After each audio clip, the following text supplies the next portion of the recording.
Kate Spade, whose handbags carried women into adulthood, is dead at 55. Buying a Kate Spade handbag was a coming-of-age ritual for a generation of American women. The designer created an accessories empire that helped define the look of an era. The purses she made became a status symbol and a token of adulthood. Ms. Spade, who was found dead Tuesday in what police characterized as a suicide by hanging, worked as an editor before making the leap to designing, constructing her first sketches from paper and Scotch tape. She would come to attach her name to a bounty of products and ideas, home goods and china and towels and so much else, all of it poised atop the thin line between accessibility and luxury. One of the first of a wave of American women contemporary designers who emerged in the 1990s, she built a brand on the appeal of clothes and accessories that made shoppers smile. She embodied her own aesthetic, with her proto-1960s bouffant, nerd glasses and playful grin. Beneath that image was a business mind that understood the opportunities in building a lifestyle brand, almost before the term officially existed. Her name became a shorthand for the cute, clever bags that were an instant hit with cosmopolitan women in the early stages of their careers and, later, young girls' status symbols of a more attainable, all-American sort than a Fendi clutch or Chanel bag. Ms. Spade became the very visible face of her brand and paved the way for female lifestyle designers like Tory Burch or Jenna Lyons of J. Crew. Kate Spade had an enviable gift for understanding exactly what women the world over wanted to carry. Anna Wintour, the editor-in-chief of Vogue and artistic director of Condé Nast, said in a statement, Ms. Spade, 55, was discovered dead at her Manhattan apartment, where she had hanged herself in her bedroom, the police said. The New York Police Chief of Detectives, Dermot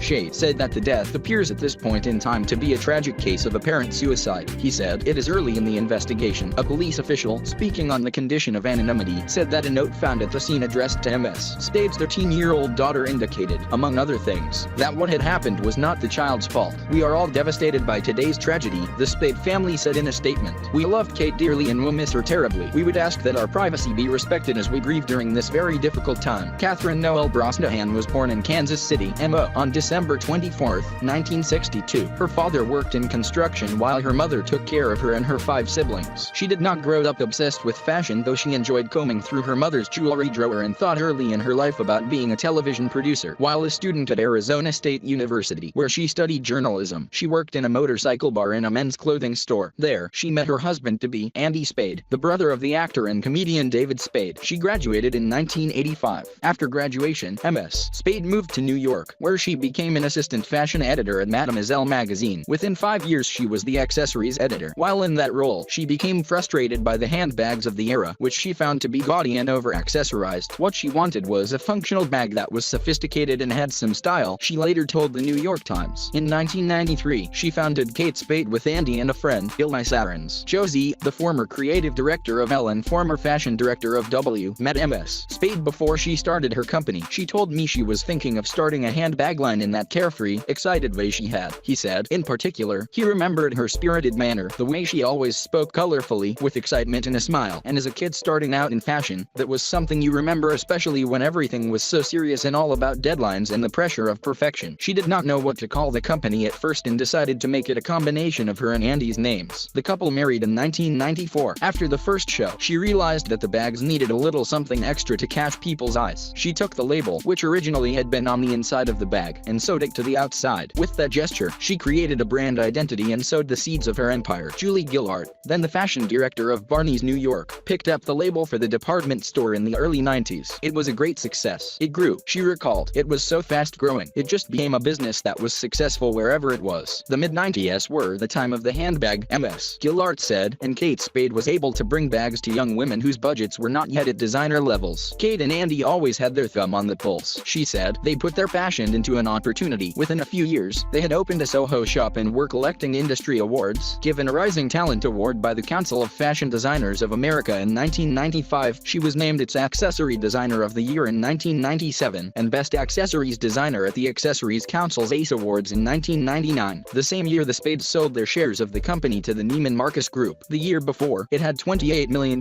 in sales. Approachability was her calling card, whether she was making bags, clothes, which her company later expanded into, or books. She was a style icon, said Ira Silverberg, who asked the Spades to do a book while working at the literary agency Donadio and Olson. But I thought they were really accessible people, and when I got to know them, I realized they were. The series of books they worked on together, little gift items issued in 2004 as guides to style, manners and occasions, were a hit, selling in the hundreds of thousands of copies. She and Mr. Spade, Silverberg said, understood how to reach an audience without alienating a consumer. Kate ladies from Kansas City, a quintessential American look and values personified everything they did. Ms. Winter said in her statement that when Ms. Spade started her label, everyone thought that the definition of a handbag was strictly European, all decades-old serious status and wealth. Then along came this thoroughly American young woman who changed everything. There was a moment when you couldn't walk a block in New York without seeing one of her bags, which were just like her, colorful and unpretentious. The company they founded changed hands over the years. Neiman Marcus Group sold the company to Liz Claiborne Incorporated in 2006. By 2017, when Kate Spade and Company, as the former Liz Claiborne Incorporated eventually came to be known, was acquired by Coach Incorporated, Mr. and Ms. Spade had been gone for more than a decade, having left to devote themselves to other projects. A spokeswoman for Kate Spade New York said in a statement that while Kate has not been affiliated with the brand for more than a decade, she and her husband and creative partner, Andy, were the founders of our beloved brand. Kate will be dearly missed. Our thoughts are with Andy and the entire Spade family at this time. She is survived by her husband and daughter, Frances Beatrix. Ms. Spade dedicated herself to her family and to philanthropy through the Kate Spade and Company Foundation, which is devoted to economic equality for women. In 2016, together with her husband, Ms. Aarons and Paola Venturi, a Kate Spade alum, Ms. Spade launched a new venture, an accessories label called Frances Valentine. She was so committed to the project that she added Valentine to her name. MRZ said he always admired Ms. Spade for being ahead of her time. She knew what the fashion world needed before we did, he said. Kate just did what she felt was right, regardless of what the industry would think.